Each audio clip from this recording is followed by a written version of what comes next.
북미 정상회담 개최지가 싱가포르 센토나 섬 카펠라 호텔로 확정됐습니다. 트럼프 대통령은 이번 정상회담이 큰일의 출발점이 될 것이라며 기대감을 나타냈습니다. 제63회 현충일 추념식이 19년 만에 국립대전 현충원에서 거행됐습니다. 문재인 대통령은 남북관계가 개선되면 DMZ UA 발굴을 추진하겠다고 말했습니다. 전국 지방선거가 이제 꼭 일주일 앞으로 다가왔습니다. 경기도지사 후보자 TV토론회에서는 네거티브 공방이 지속되면서 정책 대결이 사라졌다는 평가가 나왔습니다. 현충일인 오늘 서울은 29도, 청주 30도, 대구 32도까지 오르겠고 영남과 강원도 일부 지역엔 폭염주의보가 내려지겠습니다.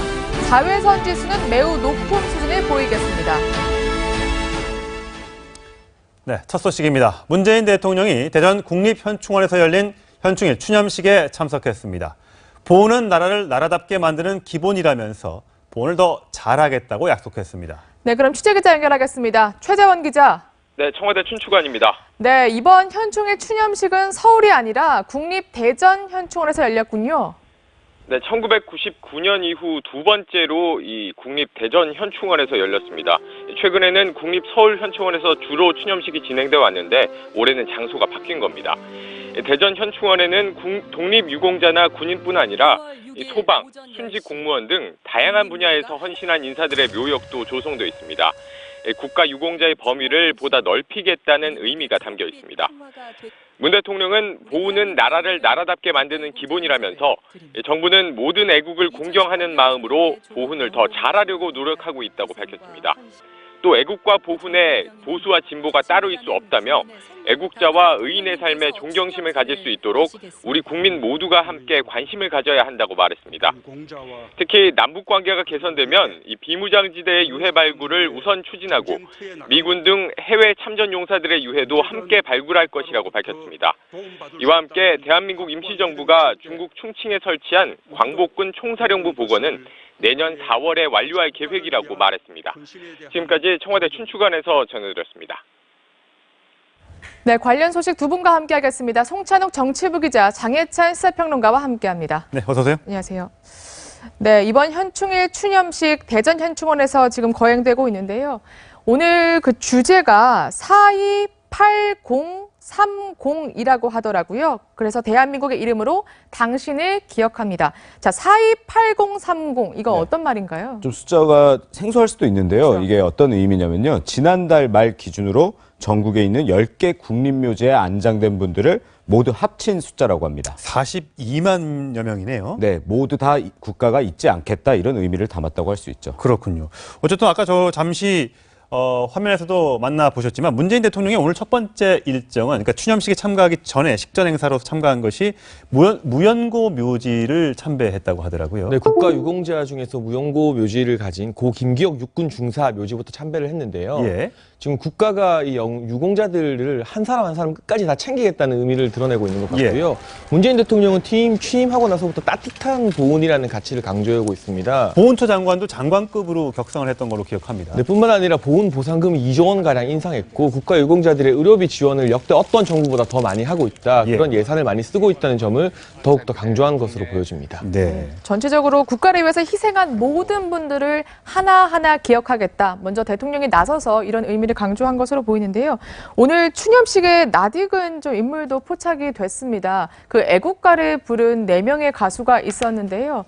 직접 확인해 보시면 누군지 아실 거거든요. 한번 보실까요? 네. 지금 애국가 부르면 네. 지금 지창욱, 그다음에 임시완, 그리고 강하늘, 그리고 주원 씨. 네, 주원 씨. 네, 뭐 가수가 아니라 대부분 이제 영화 배우들이네요. 네, 어떻게 4명이 공교롭게 같이 군 생활을 하고 있나 보네요. 네, 현재 지금 군 복무 중인 이제 영화 배우들이 오늘 애국가 제창을 했는데요. 예. 이게 뭐 다 보시면 다 누군지 알만한 그런 이제 배우들이 나왔고 다들 지금 굉장히 모범적으로 예. 군 생활을 잘하고 있는 것으로 알려진 이제 연예인들입니다. 예. 보니까 저희가 찾아봤더니 주원 씨는 작년 6월에, 임시완 씨는 지난해 7월에, 그리고 지창욱 8월, 강하늘 9월. 다 공교롭게 비슷한 시기에 군복무를 시작을 했다고 합니다. 지금 보면 애국가 부른 군복무 스타들 제가 했는데 공교롭게 대부분 보면 뭐 특전사가 있거나 조교를 하거나 또 헌병대가 있거나 이렇더라고요. 그 연예계 생활을 할 때도 이미지가 참 좋은 것으로 알려진 남자 예. 배우들인데 주원 씨 같은 경우는 이제 신병 훈련소 시절 훈련병 1등으로 상을 수상하기도 했었고요. 예.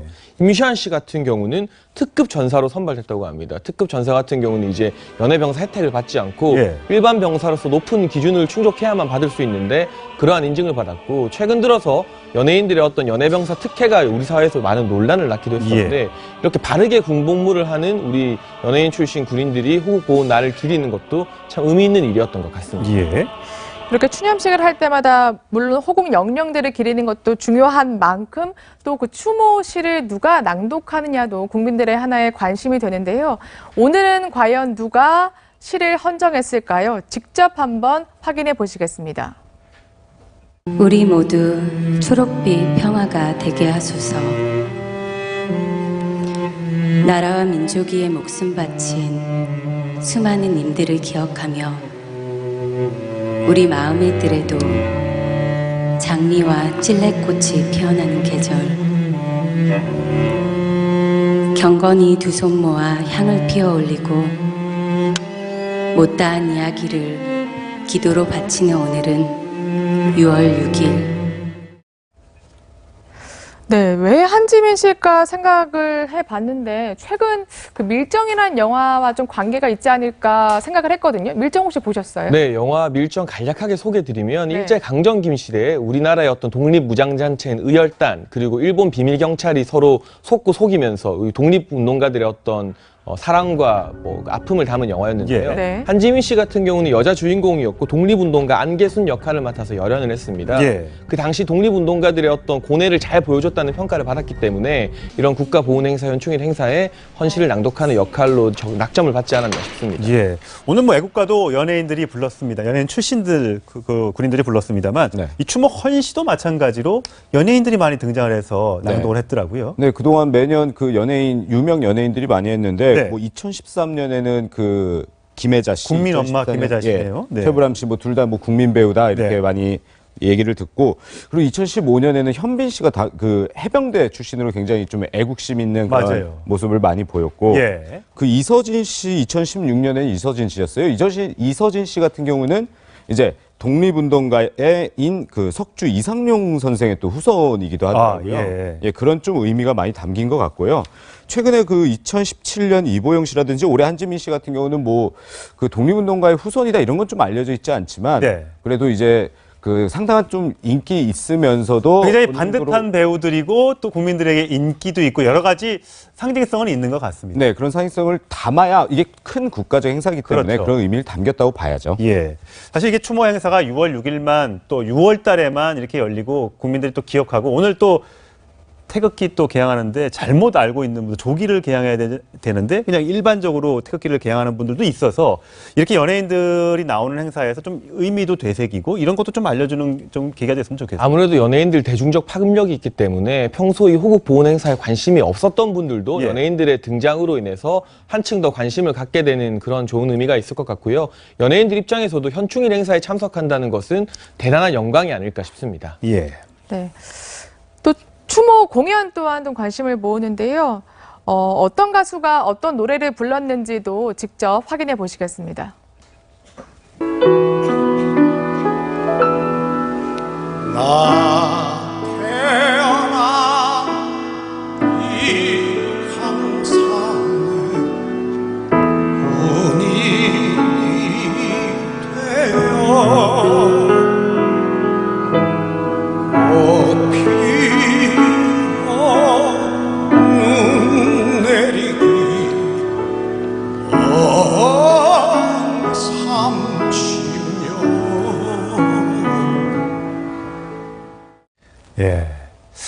최백호 씨가 부르니까 더더욱이의 가사와 제목과 잘 어울리는 것 같습니다. 저도 이 노래를 들으면서 괜히 울컥하는 마음이 들었는데 30여 년간 군복무를 마친 하사의 마음을 담은 노래입니다. 예. 김민기 씨가 작사 작곡을 한 노래인데요. 예. 78년 우리에게 널리 알려진 가수 양희은 씨 앨범에 수록됐으나 예. 그 당시에는 뭐 군기를 해이시킨다는 이유 때문에 금지곡으로 선정이 되었습니다. 군기를 해이한다. 네, 그런데 좀 이해할 수 없는 대목이죠. 예. 하지만 이후에는 이 군인이 주인공이지만 노동자 등으로 가사가 개사되면서 우리 민중들의 삶과 함께했던 노래인데요. 네. 아무래도 이번 현충일 행사에서 굉장히 적절한 선곡이 아니었나 싶습니다. 예.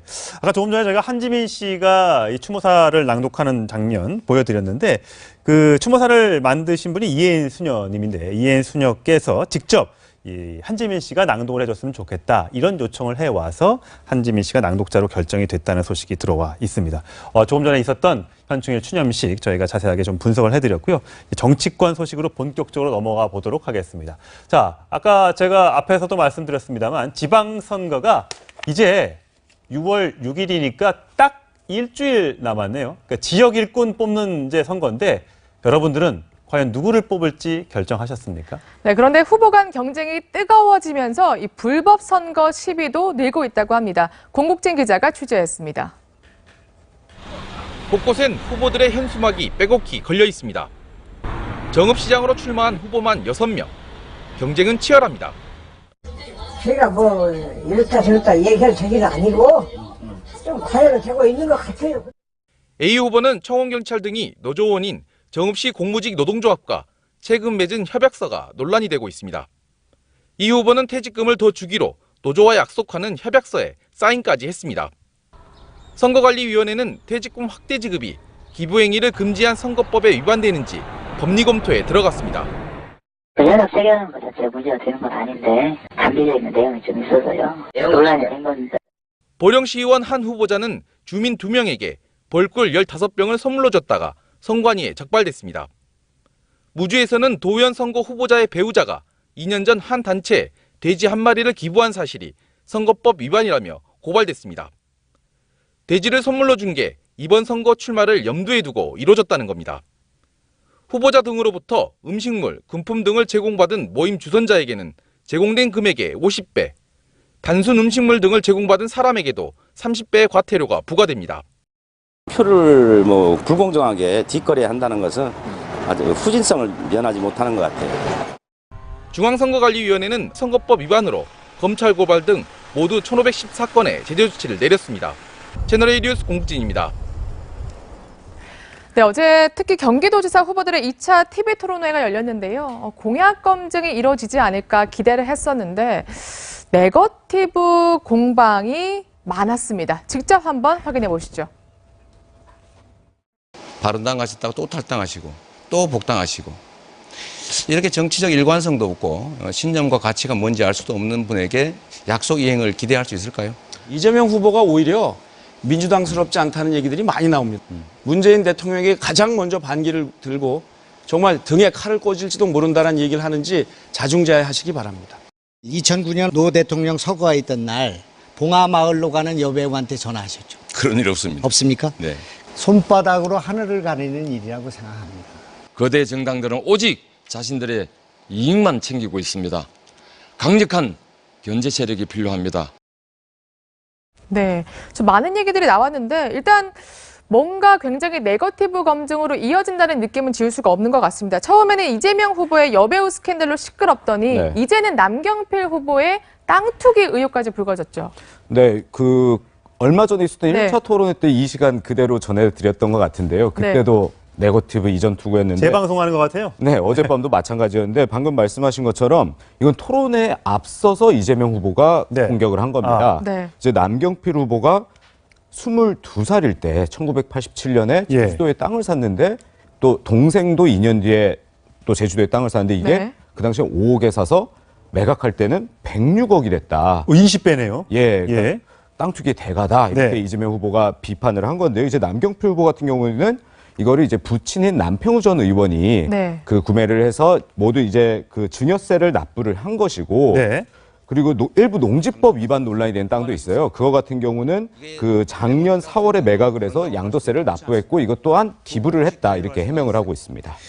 그러니까 이것도 이미 그 과거에 불거졌던 그 논란이 재탕된 겁니까? 네, 사실 그 이재명 후보한테 지금 제기되는 의혹도 선거 때마다 나오는 것이고 예. 이것 역시 지난 선거 때 남경필 후보 여러 번 선거를 치르지 않았습니까? 예. 이미 제기가 됐던 의혹이기도 합니다. 예. 이게 뭐 눈에는 눈, 이에는 이도 아니고 뭐 좀 어떤 약 공약을 내놓을지 이런 걸 궁금해하는 그 시청자들 또 유권자들이 많을 텐데 결국 또 네거티브로 흐르고 말았습니다.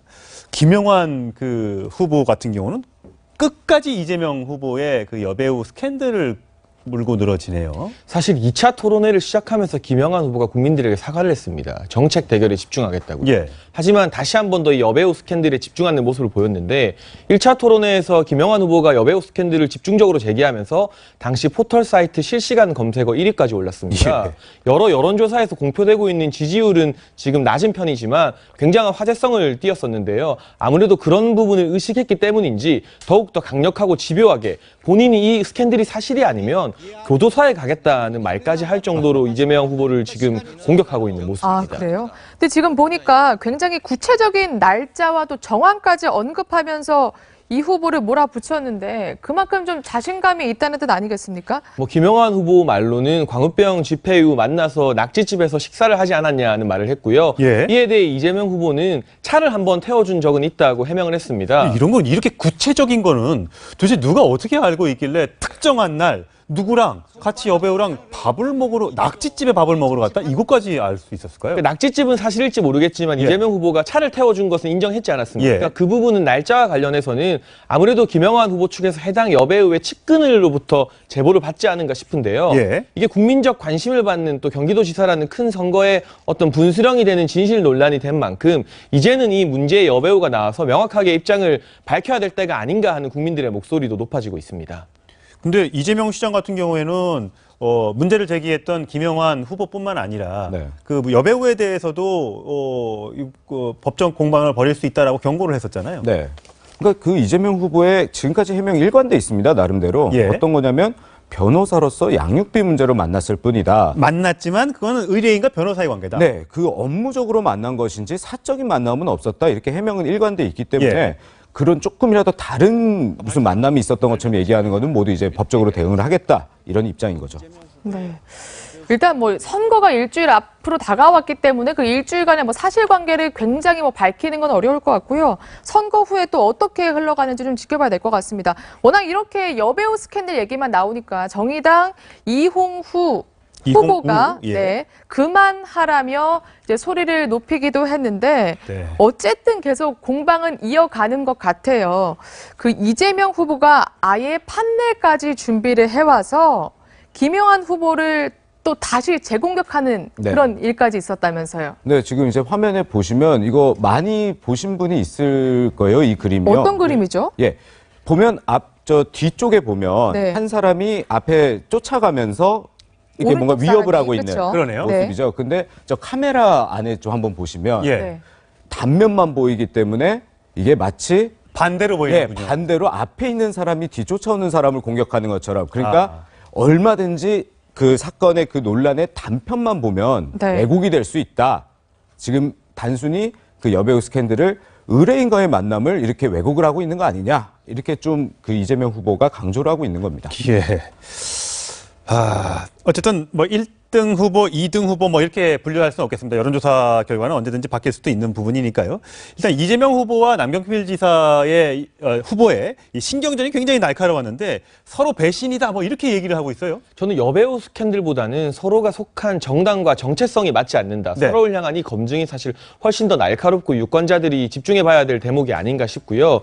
이재명 후보는 남경필 후보가 바른정당으로 탈당했다가 예. 다시 복당하고 그 당시 새누리당에서 가장 먼저 탈당했던 인원이었습니다. 예. 그런 부분을 콕 집어서 배신이 아니냐, 배신의 정치를 하는 것이 아니냐 지적했고요. 예. 남경필 후보 같은 경우는 지금 문재인 정부를 지지하는 친문 지지자들이 이재명 후보에 대해서 비토 정서를 가지고 있습니다. 예. 해경군 김씨 사건도 있었고 계속해서 신문 광고를 내고 지금 촛불 시위까지 하고 있는 실정 아니겠습니까? 그런 부분을 이제 들어서 본인이 오히려 문재인 정부와 연정을 하겠다면서 이재명 후보보다 남경필 후보가 네. 문재인 대통령과 연정을 하겠다? 네, 지금 본인이 경기도 지사하면서 연정 진정한 전력이 있기 때문에요. 예. 오히려 친문들에게 본인을 지지해달라고 호소하는 그런 또 독특한 전략을 구사하고 있는 것 같습니다. 네. 그래서 계속 남경필 후보의 정체성 논란이 이제 도마 위에 오르는 것 같은데 정의당 이용호 후보도 역시 그 부분을 지적했다면서요. 네, 맞습니다. 그 정의당 이용호 후보 같은 경우도 네. 이제 홍준표 대표와 같은 차를 타고 유세할 수 있냐. 네. 당장 홍준표 대표 물러나라고 얘기를 해라. 이렇게 얘기를 했다는데 뭐 지금 전쟁 중에 장수를 뭐 바꿀 수는 없는 거니까 남경필 후보라고 남경필 후보도 어떻게 선거 중에 어떻게 대표를 물러나라고 할 수 있겠냐 이렇게 반문을 했습니다. 어제는 뭐 이제 감정이 격해져서 있는지 뭐 탁자도 치고 막 그랬다면서요? 탁자를 이제 치는 것뿐만 아니라요. 또 이재명 후보 측에서 제기한 의혹이 남경필 후보가 이 경기도 공무원을 질책하는 과정에서 탁자를 치면서 질책하지 않았느냐 이런 식으로 질책을 했었고요. 그런 의혹을 받자 비난을 받자 남경필 후보 같은 경우는 탁자 치는 게 뭐가 문제냐, 이재명 후보는 욕설도 하지 않느냐 이런 식으로 공방을 했습니다. 이에 따라 이재명 후보는 본인은 공직에서 욕설은 한 적이 없다고 대응을 했고요. 사실 좀 아쉬운 게 이제 지방선거가 불과 일주일 앞으로 다가왔는데 두 사람의 굵직한 공약인 복지 정책이나 아니면 서울광역도 이런 논란이 되는 정책 대결이 이루어지기보다는 아직까지도 지나친 네거티브 검증으로만 토론이 이루어지는 부분에 대해서 아쉬움을 느끼는 국민들도 많을 것 같습니다. 우린 집에 온 그 브로셔만 보고 정책이 뭔지를 판단해야 되는 것 같아서 좀 아쉽고요. 앞으로라도 여러 기회가 있을 테니까 TV 토론회가 아니더라도 정책을 좀 꼭 좀 보여줬으면 소개해줬으면 좋겠습니다. 다음은 서울시장 선거전으로 넘어가 보도록 하겠습니다. 각각의 인물의 얘기 들어보시겠습니다. 야전사령관은 저 박원순입니다, 여러분. 25개 서울시 자치구 구청장 우리 더불어민주당으로 반드시 당선시켜 주십시오, 여러분. 저보고 차라리 뭐 양보를 큰 결심을 내려주시면 어떠냐 이런 식인데 그거는 조금 이야기가 성립이 안 되죠. 시간도 지금 늦었다고 봅니다. 가능성이 높은 후보에게 지지를 모아주실 겁니다. 그렇게 되면 결국은 그렇게 지지를 받지 못한 후보가 대승적인 차원에서 포기하거나 정의당 후보답게 또 패기와 열정을 갖고 우리 시민들 만나 뵙고 시민들의 삶을 변화시키는 그런 정책 행보 계속 이어가도록 하겠습니다. 말을 들어보니까 어쨌든 가장 요즘에 관심인 거는 김문수 후보와 안철수 후보가 단일화할지인 것 같은데 둘이 뭐 지난 주말에 회동도 했다고 하는데 사실 날짜상 진짜 일주일밖에 안 남았는데 지금 뭐 단일화는 뭐 물 건너간 거 아닐까요, 사실상? 그러니까 사실 일주일도 아닌 게 모레부터 사전투표 시작이 되거든요. 아, 그렇죠. 네. 그러면 그때 단일화가 안 됐다가 그 뒤에 단일화가 되면 이미 사전 투표에서 두 사람 중 한 사람을 찍은 건 다 무효표가 됩니다. 무효표입니다.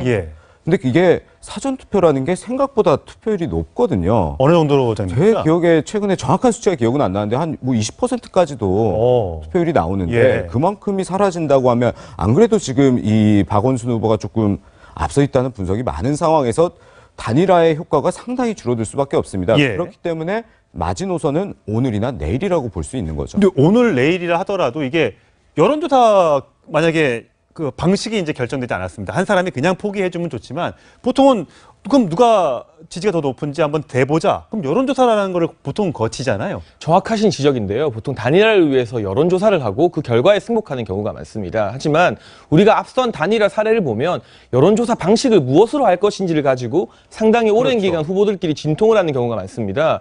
여론조사 해당 문구 하나 차이로 지지율 차이가 크게 날 수 있기 때문인데요. 그러기에는 현실적으로 사전투표를 앞두고 이미 시간은 지나간 것 아니냐는 분석이고 각 당의 지도부도 단일화 이미 물 건너갔다, 늦었다는 식으로 말을 하고 있기 때문에 지금 대다수 정치 전문가들은 단일화 없이 유력한 3자 대결로 서울시장 선거가 치러질 것이라고 전망하고 있습니다.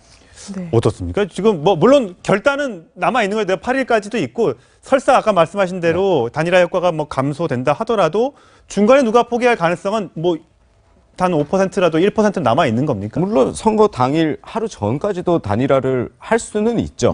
할 수 있죠. 효과가 점점 이제 날이 지날수록 줄어드는 건데 그런데 이제 3일 날에 두 사람이 직접 만났고 그 뒤에 이제 양측의 얘기를 보면 점점 감정 싸움이 되고 있어요. 어떻게 됩니까? 서로 이제 상대방이 뭔가 공작을 하고 있다 지금 이런 식으로 좀 얘기가 나오고 언론에 있거든요. 흘리고 있다. 이제 김문수 후보 같은 경우는 그래서 이제 우리는 생각 없다. 뭐 캠프 대변인이 공식적으로 논평을 내기도 했고요. 근데 반면에 이제 바른미래당의 안철수 후보 측은 아직 가능성이 있다 이렇게 계속 네. 얘기를 하고 있는데요. 특히 그 내용을 보면 그 김문수 후보 같은 경우는 당대당 통합을 얘기를 했다 네. 이렇게 얘기를 했는데 네. 그러니까 서울시장 후보부터 단일화가 이루어지면 점차적으로 전국적인 그 단일화 움직임이 있을 거고 그러면 선거 이후에 이제 통합까지 생각할 수 있지 않냐 뭐 이런 건데 근데 오히려 이제 안철수 후보 같은 경우는 김문수 후보가 양보해라. 그냥 물러나라. 그냥 물러나라. 예, 그냥 물러나라. 여론조사도 아니고. 근데 이거는 사실 김문수 후보 입장에서 받아들일 수가 없거든요. 예. 그 한국당을 대표하는 지금 서울시장 후보이기 때문에. 예, 쉽지 않네요. 예.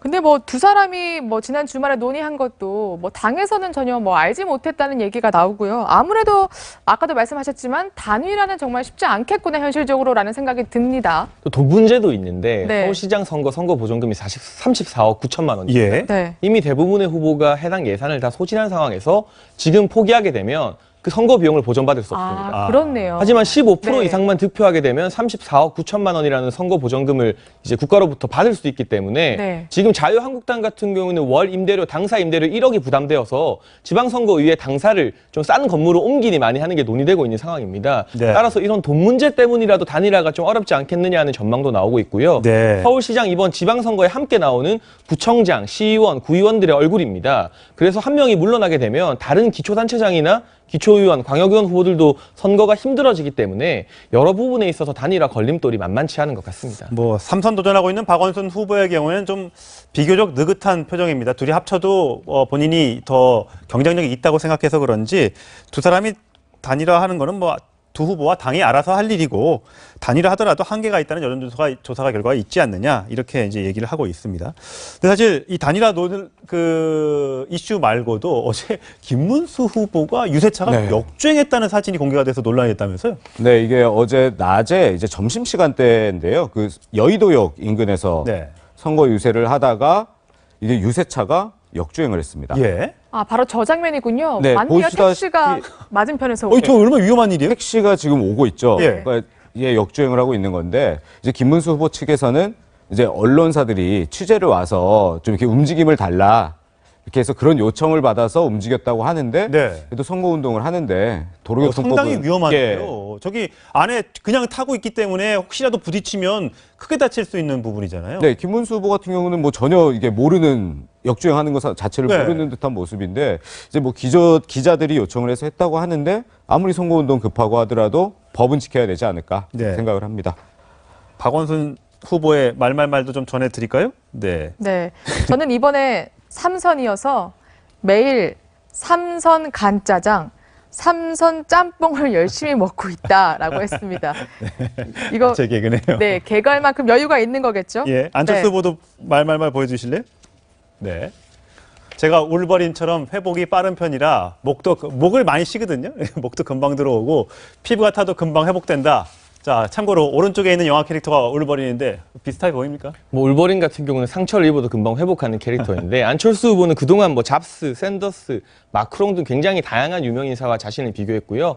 박원순 시장 후보 같은 경우는 이 삼선 짜장도 이야기했지만 네. 구청장 압승을 달라고 했습니다. 그렇죠. 그동안 강남 같은 이제 보수 텃밭 구청장에서도 이번에 더불어민주당이 이기게 되면 네. 그 공로가 서울시장 후보인 박원순 후보의 공이 되는 것이기 때문에 향후 대선 가도에도 상당히 도움이 될 것이라 보고 이번 지방선거에 전력을 다하는 모습입니다. 네, 오늘 현충일에도 아마 각 후보들 열심히 선거운동을 할 텐데 저희가 정리를 해서 자세히 전해드리도록 하겠습니다. 오늘 두 분 말씀 잘 들었습니다.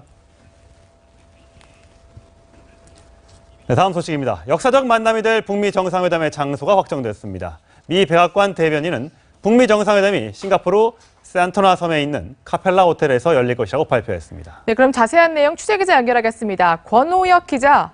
네, 국제부입니다. 네, 회담 장소가 센토사 섬 카펠라 호텔로 확정됐다고요? 네, 그렇습니다. 세라 샌더스 미국 백악관 대변인은 본인의 트위터를 통해서 현지 시간 5일 대통령과 지도자 김정은의 싱가포르 정상회담 장소는 센토사 섬에 위치한 카펠라 호텔이 될 것이라고 밝혔습니다. 샌더스 대변인은 전날 브리핑을 통해 첫 회담이 싱가포르 시간 오전 9시에 열린다고 밝혔습니다. 백악관 발표에 앞서 싱가포르 정부는 현지 시간 5일 카펠라 호텔이 위치한 센토사 섬을 특별 행사구역으로 지정했습니다. 헤이긴 대통령 부비서실장 등 미국 실무준비단은 카펠라 호텔을 머물며 지난달 30일과 31일 김창선 북한 국무위원회 부장이 이끈 북한 대표단과 실무회의를 진행하기도 했습니다. 어제 많은 언론들이 이게 싱가포르에 있는 샹그릴라 호텔에서 정상회담이 열릴 것이다 이렇게 많이들 전망했는데 이 카펠라 호텔이 낙점된 이유가 뭘까요?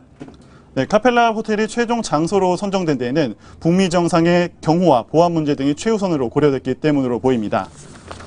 카펠라 호텔은 싱가포르 본섬에서 남쪽으로 800m가량 떨어진 센토사 섬에 위치하고 있습니다. 섬과 본토로 위치한 다리 하나와 케이블카, 모노레일 등만 차단하면 외부 접근을 쉽게 통제할 수 있습니다.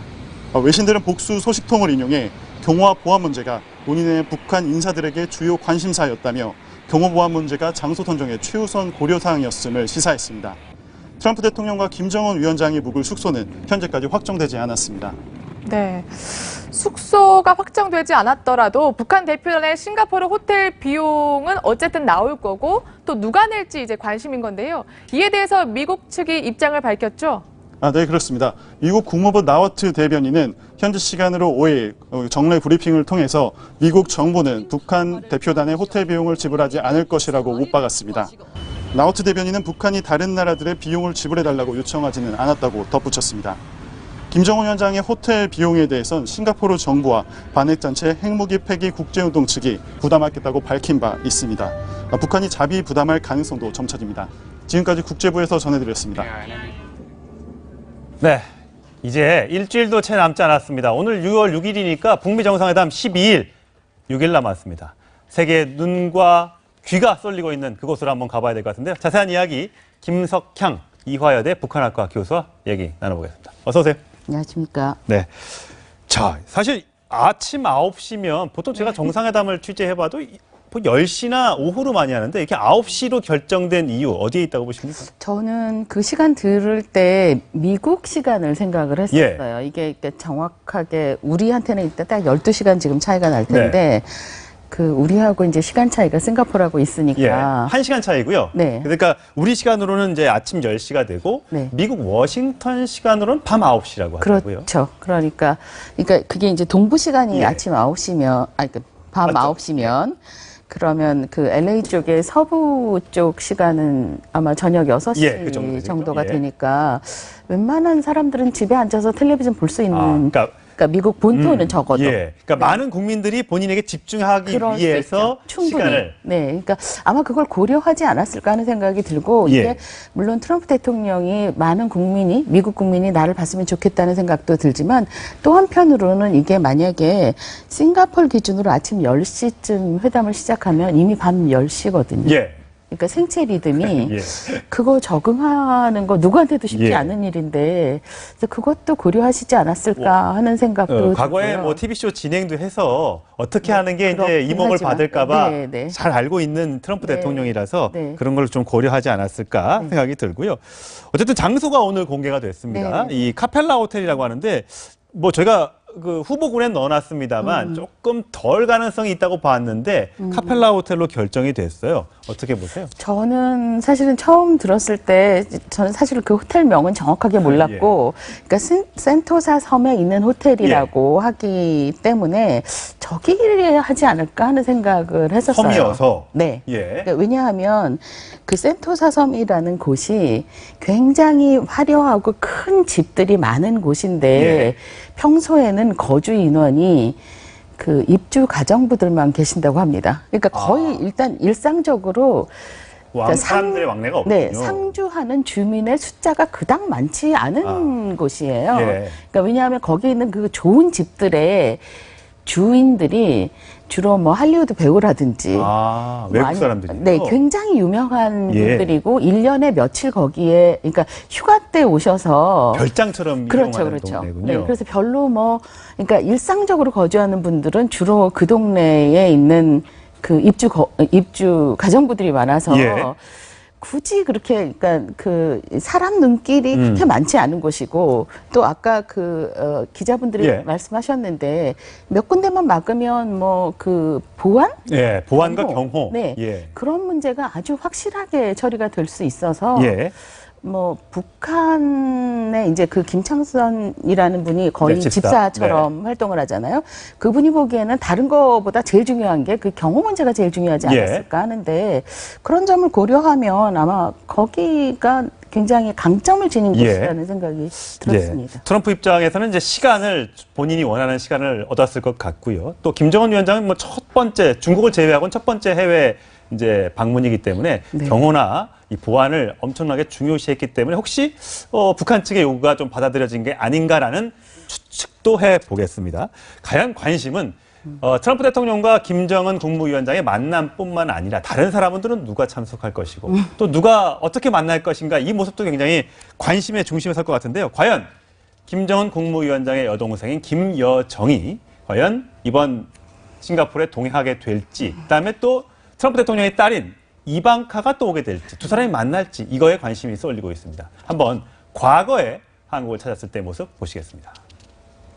김여정 저희 부부장님은 이제 남쪽에 처음이시죠? 처음입니다. 어떠셨는지?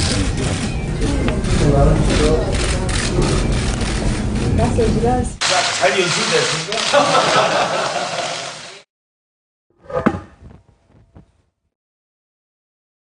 We reaffirm our bonds of friendship, of cooperation, of partnership, and reaffirm our commitment to our maximum pressure campaign to ensure that the Korean Peninsula.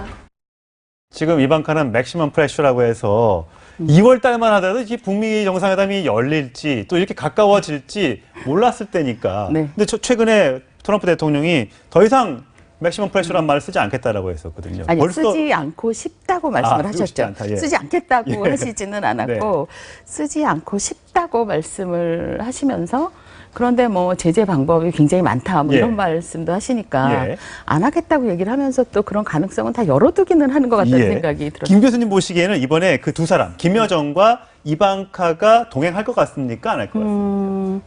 이게 저도 상상을 해봤는데 내가 만약 김정은이라면 동생을 데리고 갈까 말까 이걸 하는데 동행해도 어려운 점이 있고 물론 좋은 점도 있죠.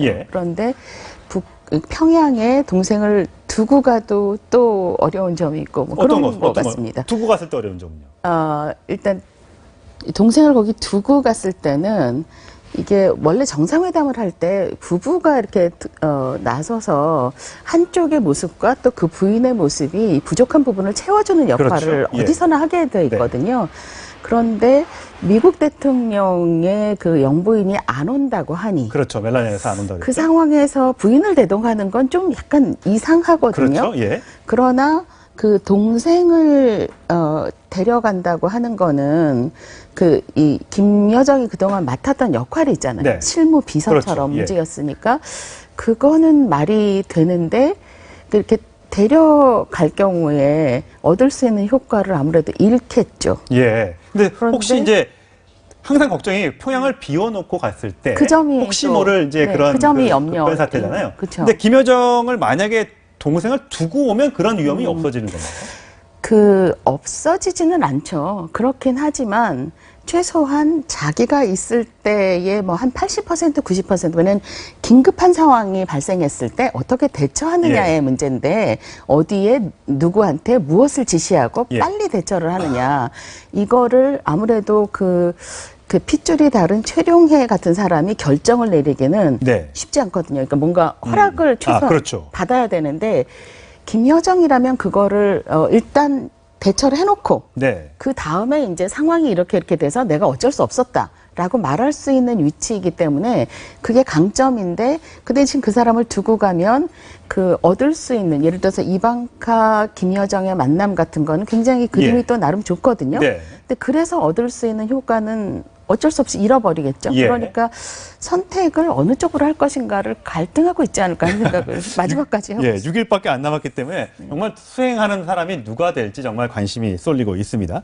과연 이제 아까 잠시 말씀하셨지만 최룡해 2인자, 북한의 현재 2인자는 최룡해라고 알려져 있는데 최룡해가 그동안 남북 정상회담이나 뭐 중국에 갈 때도 거의 모습을 드러내지 않고 있어서 과연 뭘 하고 있나 궁금했었습니다. 근데 어젠가요? 노동신문에 동정이 보도가 됐는데 현지 시찰을 가는 장면, 특히 경제를 챙기는 모습을 보여졌습니다. 저건 무슨 옷이라고 해야 됩니까? 인민복. 인민복. 네네네. 저는 최룡해가 이렇게 저런 색깔의 인민복을 입은 걸 참 오랜만에 보는 것 같은데 저런 화면을 공개하는 건 어떤 의미가 있을까요? 그러니까 저게 저는 두 가지 의미로 봤는데 네. 하나는 북한 주민들을 향해서 김정은 위원장이 내가 북미회담을 하지만 경제 문제를 챙기는데 굉장히 신경을 쓰고 있다. 예. 나의 대리인이나 다름없는 네. 최룡해가 지금 이 문제를 챙기고 있다 하는 걸 보여주는 의미도 있고 그게 이제 대내적인 메시지가 되겠죠. 예. 또 하나는 미국이나 그러니까는 중국, 한국 그러니까 외부 세계를 향해서 자 우리 경제 문제 중요하다. 내가 왜 비핵화를 걸고 북미 회담을 하는지 알아? 이것 때문에 하는 거거든. 하는 거를 간접적으로 보여주는 의미가 있다는 생각이 들었습니다. 그렇군요. 자, 최룡해가 평양에 남아서 어떤 모습을 보여줄지도 저 궁금해지고요. 과연 이제 이번에 김정은이 국무위원장이 이제 싱가포르에 가면서 가는 도중에 혹시 중국에 들릴 것인지 아니면 정상회담을 하고 나서 돌아오면서 그 내용을 시진핑 주석과 만나서 뭔가 얘기할지 이 부분이 참 관심인데 과거에 김정은 위원장이 중국에 갔을 때 중국에서 4대 거점의 경협을 요구했다라는 보도가 나왔습니다. 요구한 지점이 이렇습니다. 평양, 남포항, 그리고 신의주, 황금평, 위화도. 위화도가 옛날에 위화도가 그 얘기입니까? 그렇죠. 거기 거의 비슷한 지역이죠. 신의주하고 황금평 위화도라는 게 신의주 앞에 중국의 단동 중국과 가까운 지역. 네, 그러니까 신의주하고 중국 사이에 있는 섬들을 얘기를 하는 거니까 신의주로 보시면 될 것 같습니다. 이게 황금평이나 위화도라는 건 이제 우리한테 그러니까 어느 지점인지를 알려주려고 하는 거고요. 그냥 신의주를 거점 지역으로 하나를 얘기를 했다 하고 보시면 될 것 같아요. 중국에도 그러니까 이렇게 좀 투자를 해달라고 했고요. 어제 동아일보 채널A 보도로도 말씀드렸습니다만 원산에는 이제 카지노를 세우고 싶은데 거기에 좀 대규모 투자를 해달라고 미국에 요청한 것으로 알려졌습니다. 그러니까 김정은의 요구는 확실한 거죠. 핵을 포기하면 확실하게 돈을 좀 투자해달라 이건 거죠. 우리 인민들이 먹고 살 길을 내가 마련해야 내가 핵을 포기하는 명분이 선다 하는 얘기를 지금 여러 방식으로 하고 있는 것 같다는 생각이 듭니다. 핵만 근데 확실히 포기해주면 충분히 검토해 볼 수 있는 얘기지만 지금 현재 이제 비핵화를 어떻게 할 것이냐에 대한 건 아직 정확하게 나온 게 없어서 그걸 잘 모르겠습니다. 오늘도 성김 대사가 판문점에 또 회담을 하러 올라갔다고 하더라고요. 막바지 조율일 것 같은데 어떤 쪽으로 결론이 날 것 같으세요? 그건 정말 예측하기가 쉽지가 않은데 왜냐하면 이 상대하고 있는 두 분이 한 분은 성김 미국 쪽에서 또 그 상대하는 분은 최선희 둘 다 정말 선수들이거든요. 말하자면 링 위에서 어떻게 싸워야 되는지 너무나 잘 아는 선수들이 그러니까 서로 쉽지 않은 밀고 당기기를 지금 하고 있을 텐데 미국 쪽에서 보면 핵탄두를 반출을 하라든가 ICBM을 어떻게 하라든가 하는 요구를 계속 하고 있을 것이고 최선희 쪽에서 북한 쪽에서 보면 그래서 우리가 얻는 게 뭐냐 하는 얘기를 지금 계속 하고 있을 거라는 생각이 들어서요. 이게 정말 어디로 결론이 날지 점을 좀 치기가 제가 어려워서. 하여튼 결론은 한국의 대한민국의 영구적인 평화 그리고 우리 쪽에 좋은 쪽으로 결론이 났으면 좋겠다는 건 아마 우리나라 국민들 누구나 또 전 세계 국민들 모두 바라는 걸 겁니다. 하여튼 모쪼록 협상이 잘 이루어져서 모처럼 조성된 이 한반도 평화 분위기가 좀 이어졌으면 좋겠습니다. 김 교수님 오늘 잘 들었습니다. 감사합니다. 네, 다음 소식입니다. 이 서울 송파구 롯데월드 타워 외벽을 맨손으로 오르는 사람이 지금 있어서 경찰과 소방이 출동을 했다고 합니다. 취재기자 연결해 보겠습니다. 박지혜 기자. 네, 사회부입니다. 네, 현재 상황 전해주세요. 네, 오전 8시쯤 한 남성이 서울 송파구 롯데월드타워 외벽을 오르고 있다는 신고가 접수됐습니다. 이 건물 경비 담당자가 신원미상의 사람이 맨손으로 롯데월드타워를 오르고 있다며 119에 신고를 한 건데요. 경찰 확인 결과 프랑스 고층 건물 등반가 알랭 로베르로 확인됐습니다. 그는 2011년 세계에서 가장 높은 빌딩인 두바이 부르즈 칼리파를 6시간 만에 등반했습니다. 프랑스, 스페인, 터키, 싱가포르 등지의 고층 건물도 맨손으로 올랐는데 중국의 고층 빌딩을 올랐다가 강제 추방되기도 했습니다. 이 남성은 등반 도중 포기 의사를 밝힌 것으로 전해졌습니다. 전체 123층 중 75층에서 중단한 건데요. 경찰은 등반 경위 등을 조사할 예정입니다. 지금까지 사회부에서 전해드렸습니다. 참 별의별 일이 다 있네요. 자, 서울에서 분만 건수가 가장 많은 한 산부인과 전문 병원이 전면 파업에 돌입했습니다. 이유가 뭔지 권솔 기자가 취재했습니다. 병실이나 수술실에 있어야 할 제일병원 직원들이 병원 1층 로비에 모여 있습니다. 머리에는 빨간 띠를 둘렀습니다. 임금사과 단협 폐지 책임자는 물러나라! 지난달 24일 병원 측이 경영난을 이유로 노조 측과의 합의 없이 임금을 깎자 노조가 이에 반발해 파업을 시작한 겁니다. 필수 진료 인력을 뺀 간호사와 조무사 등 노조원 250여 명이 파업에 참여했습니다. 병원 측은 출산율이 떨어져 수익이 줄었다며 불가피한 조치였다고 설명합니다. 분만 건수가 감소한 거죠. 저출산이 저희 병원에서는 여파가 가장 컸다고 보면 됩니다. 병원 측 자료에 따르면 지난 2013년 5,787건이었던 분만 건수는 지난해 4,202건으로 27% 줄었습니다. 병원은 추가 진료 접수를 받지 않고 이미 예약을 했거나 장기간 진료를 받아온 임산부들에게 병원을 옮길 방법을 안내하고 있습니다. 36주 이상 되시는 산모들은 주치의들이 직접 연락드리고 있어요. 임산부들은 불만을 토로합니다. 지금 옮기는 거예요. 지금 40주가 넘으시는. 정말 어렵다고 해서. 갑자기 그만하면 수술하고 나면 큰일 나니까 그만도 안 되잖아요. 회복될 줄 모르는 출산율 하락의 여파가 산부인과 병원의 풍경까지 바꿔놓고 있습니다. 채널A 뉴스 권솔입니다. 네, 용산 상가 붕괴 사건 이후에 불안해하시는 분들 많을 겁니다. 특히 이제 지은 지 오래된 집에 사시는 분들, 과연 우리 집은 안전할까 걱정되시죠? 서상희 기자가 재건축이나 재개발 공사장 옆에 사는 주민들을 만나봤습니다. 아파트 베란다 벽에 금이가 있습니다. 천장은 물론 도시가스 배관 옆으로도 균열이 보입니다. 더 벌어질까 봐 균열폭을 재는 측정기를 달아놓고 하루에도 몇 번씩 들여다봅니다. 아니 어느 날 이제 문이 뒤틀려서 문이 잘 안 잠기더라고요. 그래서 이렇게 살펴보니까 금이 가 있는 거예요, 저쪽에. 아파트 옆에선 2년 전부터 재개발 공사가 시작됐는데 주민들은 최근 한 달 새 이 아파트 32가구에서 균열이 발견됐다고 주장합니다. 이 아파트 입구에서 걸어 나오면 이렇게 주민 보행로 바로 옆에서 공사가 진행 중입니다. 아파트와 공사 현장을 나눠주는 게 낮은 울타리뿐이라 주민들은 근처를 지나가기도 꺼려집니다. 길을 지나가도 후다다닥 하고 뛰어갈 정도로 머리에 뭐가 떨어지면 어떡하나, 옆에서 뭐가 넘어지면 어떡하나.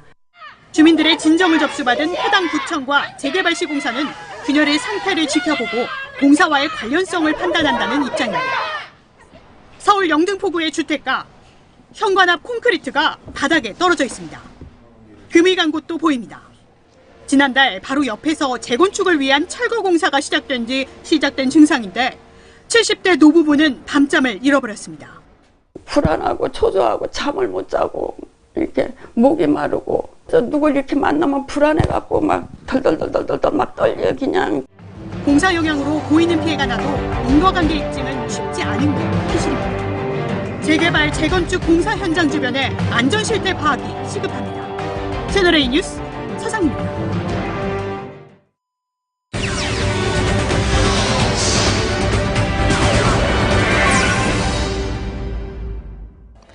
오늘의 333 뉴스 먼저 사회 뉴스입니다.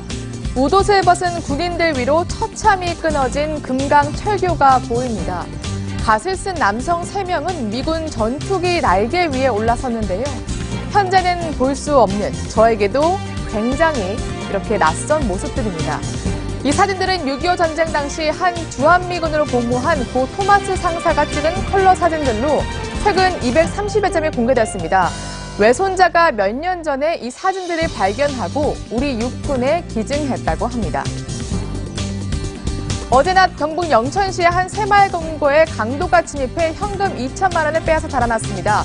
남녀 직원의 흉기로 위협해서 단 2분 만에 범행을 저질렀습니다. 규모가 큰 데는 있고 규모가 적은 데는 전국적인 적이 없습니다. 경찰은 주변 CCTV를 분석해 사건 발생 6시간 반 만에 대구집에 숨어있던 용의자를 검거했습니다. 돈 일부를 회수하고 범행 동기도 조사하고 있습니다. 경기 북부의 한 여자 학원 강사가 재작년과 작년쯤 초등학생 제자 2명과 성관계를 했다는 신고가 접수돼 경찰이 수사하고 있습니다. 피해 학생들이 중학교에 진학한 뒤에 상담 시간에 이런 사실을 털어놓은 것으로 전해졌는데요. 13세 미만과의 성관계는 합의 여부에 관계없이 처벌합니다. 다음은 나라박 소식입니다. 네, 이렇게 화산재 구름이 하늘을 뒤덮었죠. 지난 3일부터 이틀간 과테말라 수도 인근의 푸에고 화산이 2번이나 폭발해서 사망자가 최소 70명, 부상자는 수백 명에 이를 것으로 보입니다. Encerramos y nos cubrimos con sábanas porque nos estábamos ahogando, no podíamos respirar. 하와이에 달리 화산 인근에 민가가 많아서 희생이 컸는데요. 올 초 필리핀과 일본, 지난달 하와이까지 불의고리로 불리는 환태평양 조산대의 움직임이 심상치 않아서 공포가 커지고 있습니다. 나이트클럽에서 춤을 추는 이 남성, 갑자기 공중제비를 도는 순간 허리춤에 있던 권총이 바닥으로 떨어지죠. 권총을 주우려던 순간 총이 발사됐고 다른 남성의 다리에 맞았습니다. 총을 쏜 남성은 FBI 요원으로 중징계를 면하기 어려워 보입니다. 이탈리아 열차 사고 현장에서 찍힌 이 사진 논란입니다. 자세히 보실까요? 열차에 친 캐나다 여성이 응급처치를 받고 있는데 그 앞에서 한 남성이 V자를 그리며 셀카를 찍고 있습니다. 현지 언론은 인터넷 시대의 암이라며 분개하고 있습니다. 마지막으로 경제 뉴스 살펴보겠습니다. 최근 1년간 전국에서 청약 경쟁률이 최고인 곳 어디일까요? 서울이 아니라 45대 1의 경쟁률을 기록한 대구였습니다. 전국 평균보다 3배 이상 높았다고 합니다.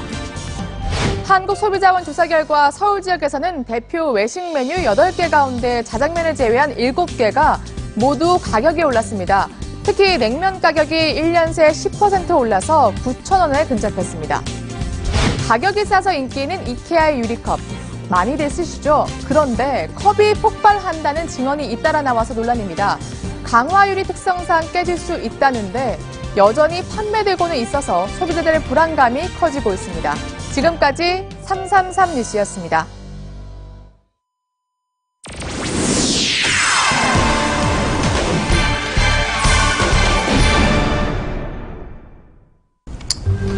사목에 손은 눈보다 빠르니까. 아수라 발발타. 아수라 발발타. 영화 타짜에서 주인공이 버릇처럼 내뱉는 말이죠. 타짜. 노름판에서 남을 잘 속이는 재주를 가진 사람을 말합니다. 이런 사람한테 걸리면 재산 탕진하기 십상이죠. 카지노. 원래는 이 작은 집을 뜻하는 카사에서 유래됐습니다. 르네상스 시대 귀족의 오락장을 뜻했다죠. 하지만 미국 텍사스에 가면요. 면적이 25,000제곱미터, 잠실 체육관만한 카지노가 있습니다.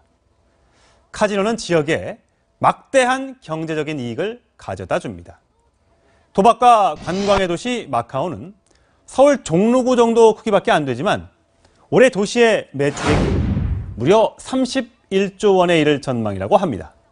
39%에 이르는 카지노 세금이 도시 수입의 대부분이라고 합니다.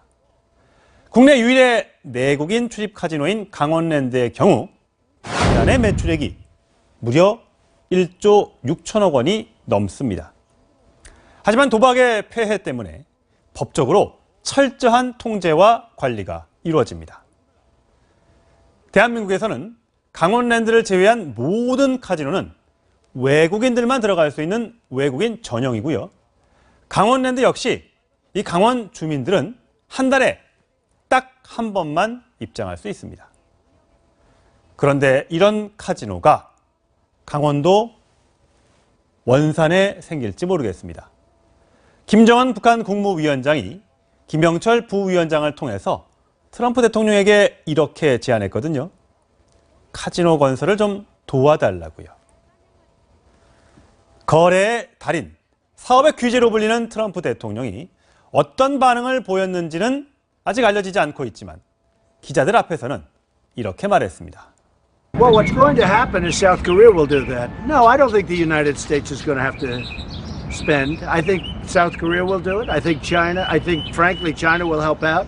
I think that Japan will help out. No, I don't. 사실 트럼프 대통령은 재산 4조 원대의 거부지만 1990년에 이 카지노를 세웠다가 1년 만에 망한 경험이 있거든요. 김정은 위원장이 트럼프 대통령을 자신의 고향인 원산에 끌어들여서 체제 보장과 경제 부흥이라는 두 마리 토끼를 한꺼번에 잡고 싶겠지만 상대가 만만치 않아서 말처럼 쉽지는 않을 겁니다. 김정은 위원장, 그동안 핵 개발하고 미사일 시험 발사에 막대한 돈을 쏟아부었습니다. 그래서 지금쯤 본전 생각이 날 겁니다. 트럼프 대통령도 이대로만 잘 가면 노벨 평화상도 받고 중간 선거에서도 이기고 아마 이거를 나의 본전쯤으로 생각할지 모르겠습니다. 그런데 우리 속담에 이런 말이 있습니다. 노름은 본전에 망한다. 지금 내가 갖고 있는 게 본전입니다. 오는 12일 마주 앉을 북미 정상이 본전 생각에 과도한 욕심을 내지 않기를 바랍니다. 천상철의 시선입니다.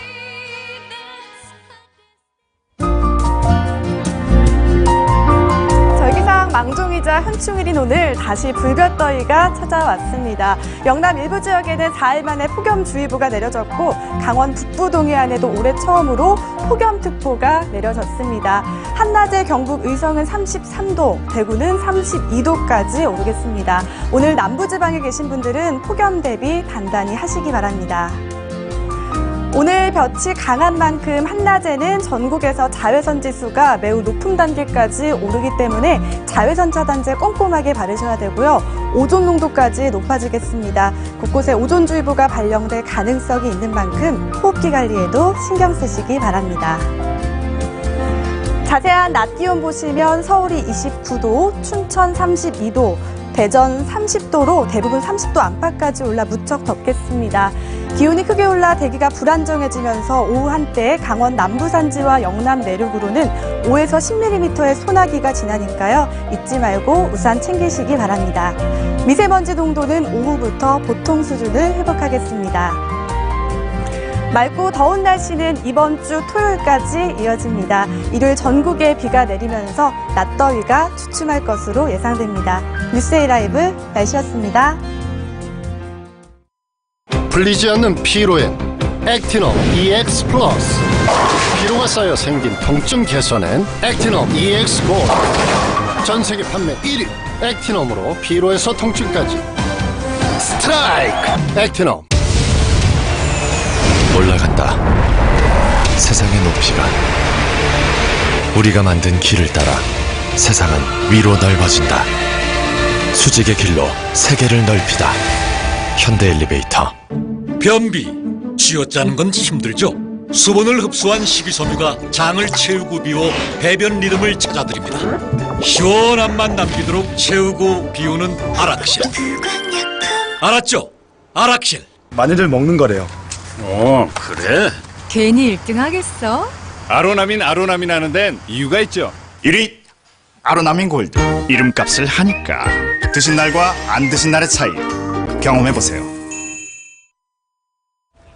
네, 6월 6일 현충일에 보내드린 뉴스에이 라이브 여기서 마치겠습니다. 네, 저희는 내일도 오전 10시 50분에 찾아뵙겠습니다. 시청해주셔서 고맙습니다.